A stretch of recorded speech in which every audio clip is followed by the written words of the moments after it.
وعلیکم السلام ورحمت الله وبرکاته. ملګری ته دا پوښتنه کړې ده چې دلته یو ملګری دی، هغه د فریدي انجلۍ سره په ټلیفون باندې یا روبرو خبرې کوي، نو لہذا دغه د اسلام د نظره څنګه دی؟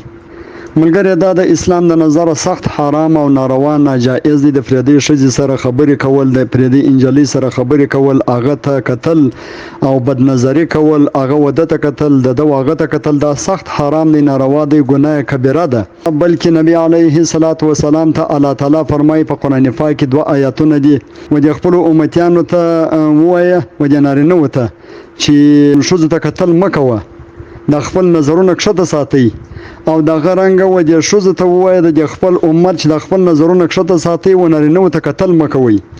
او بلکې خبره دا ده چې کتاب لیکلی ده چې د فریدي انجلۍ او د فریدي ښځې سره خبره کول، یا فریدي انجلۍ او فریدي ښځه د نارینه سره خبره کول، او یا د هغه سره زنا کول، زناکاري کول، دا د ده دپاره قرض دی. دا قرض به دی یا په خور یا په لور یا په ښځه باندې ادا کوي. د ده د ښځې سره به هم دا رویه کېږي، د ده د خور سره به هم دا رویه کېږي، د ده د لور سره به ضرور دا رویه کېږي، تر هغو پورې به الله تعالی دی نه وژني چې ور د ده د ښځې، د ده د خور، د ده د لور سره دا رویه نه وسي. نو دا حرام کار دی، ناجایز کار دی. ګوره هغه پښتو کې یو متل دی، وایي چې د بل دروازه په نوک ټکوي، ستا دروازه به په څوک ټکېږي. نو لهذا سړی چې د بل خور او لور ته په دا نظر باندې ګوري، د ده خور او لور او د ده ښځې ته په دا نظر باندې کتل کېږي. ګوره نبی علیه الصلاة والسلام ته یو سړی رالی، ایمان یې قبلوي، هغه ویل یا رسول الله ایمان اوړم، ایمان قبلوم، خو یو شرط به پکښې چې ما ته به د زناکارۍ اجازه کوي، زه به زنا کوم. دا نور صحابه ډېر په خشم سره راجېږ شولو. نبي علیه السلام ویل ده چې دې خواته راسه، دی چې دې خواته رالی، ول بچیه که یو څوک ستا د ښځې سره غلط رویه کوي، غلط تعلقات ساتي، ستا د ښځې سره زناکاري کوي، څه چم به کوې؟ دول سر جنګ کاټوم نه، غول د بل ښځه هم دغه رقم د بل ښځه ده، د بل ښځې ته هم په بد نظر باندې مه ګوره.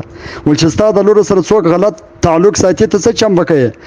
ستا په کور کې د یو فرد سره چې یو غلط تعلق ساتي، څه چم به کوې؟ غول سر به جنګ کاټ کوم که په خبر سولم. نو نبی علیه الصلاة والسلام ورته ویل چې د بل ښځې، د بل خور، د بل لور ته به هم د خپلې خور په نظر ګورې، هغه به هم د خپل لور په نظر باندې ګورې، هغه د په چپه نظر باندې نه ګورې. نو لهذا د بل هم دا رقم خور ده، دا رقم ښځه ده، دا رقم مور ده، دا رقم لور ده. نو لهذا د بدنظري کول، نارینه و ښځې ته، فریدي ښځې ته بدنظري کول، یا فریدي ښځه و فریدي نارینه ته بدنظري کول.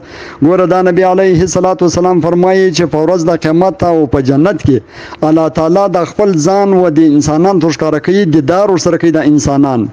نو چې کوم چا په دې دنیا کې دا بدنظري کړي، بیا الله تعالی د هر بدنظري په باره کې الله تعالی هغه ځان جنس پموي او ځان نور ښکاره کوي. نو زه اوس تا ته دا وایم، ته دا فیصله وکړه چې د الله تعالی دیدار به شي، که به د دغه مخالاتو، د دغه کوڅهګشتو، د دغه بیزوګانو مردارخورو دیدار شي. د الله تعالی دیدار پر ختمیږي چې دلته چا دیدار د دې فریدي نجونو سره کړي، الله تعالی هلته خپل دیدار جنګ کموي په جنت کې. نو د الله دیدار به شي، که به د دغه بیزوګانو دیدار شي.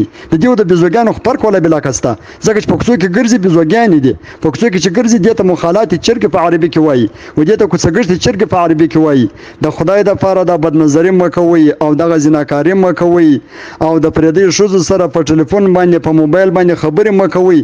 کنه ورنه زما دې د خدای په ذات قسم چې دا به قرض د انسان دپاره، دا به قرض، دا قرض به دی په خور یا په لور یا په خپله ښځه باندې ضرور ادا کوي. که دی د بل چا د ښځې یار یي، نو د ده د ښځې یار به هم بیا وجود لري. که دی د بل چا د خور یار یي، د ده د خور یار به هم یي. که دی د بل چا د لور یار یي، نو بل څوک به د ده د لور سره هم دغه تعلقات بیا ساتي. د خدای دپاره دا کارونه مه کوئ، دا حرام دي، ناروا دي، ناجایز دي. نو باید موږ د الله تعالی و دیدار ته په تمنا سو، او دغه د الله تعالی چې کوم اقوال دي دا په خپل ځان کې راولو. د علماو په خوله باندې باید وکړو، د علماو مجلسو ته باید کښېنو، د علماو مجلسونه باید واورو، او د علماو چې کوم بیانونه دي هغه باید واورو چې علما په دې باره کې موږ ته څه وایي. موږ چې نن دومره تباه او برباد یو، موږ نن علماو ته شا ورګرځولې ده، د علماو رابطې نه ساتو، د علماو سره مینه او محبت او اخلاص نه ساتو. په ټوله دنیا کې چې زموږ هغه نمبر 1 دښمن دی، هغه زموږ خپل امام دی او خپل عالم دی.